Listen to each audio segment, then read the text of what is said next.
বন্ধুগণ, আজকে আপনাদের মজার একটা জিনিস দেখাবো। দেখুন, এই পিচ্চি বাচ্চাটা আমার পাশের রুমমেটের ভাবির হলো মেয়ে। নাম হলো ফিয়া। তো আমি ভালোবেসে ওকে ডাকি হলো টুকটুকি।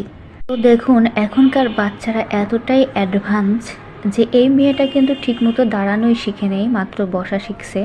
কথাও জানে না, হাঁটাও জানে না। তো ও এখন ছাদে ওঠার জন্য প্রস্তুতি নেছে। তো দেখুন যে কয়েকটা সিঁড়ি বেয়ে ও প্রায়ই উঠে গেছে। এদিকে কিন্তু ওর মা নেই, পাশে নেই।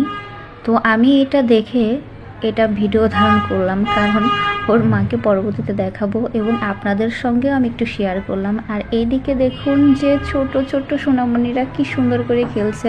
তো বর্তমানে আমি যেখানে বাসা ভাড়া থাকি সেখানে অনেক কিউট কিউট বাচ্চারা আছে।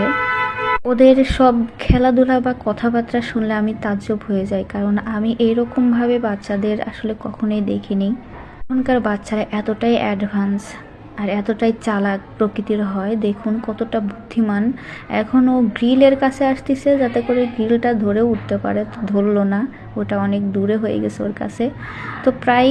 তো প্রায়ই 5টা সিঁড়ি বেয়ে সে উঠে পড়েছে দেখুন, এবং আস্তে আস্তে তাকাচ্ছে যে ওর আম্মা দেখছে কিনা। যাই হোক বন্ধুগণ, এই টুকটুকির জন্য আপনারা সবাই দোয়া করবেন। আমার তো খুব ভালো লাগছে, এই জন্য আমি ভাবলাম যে আমার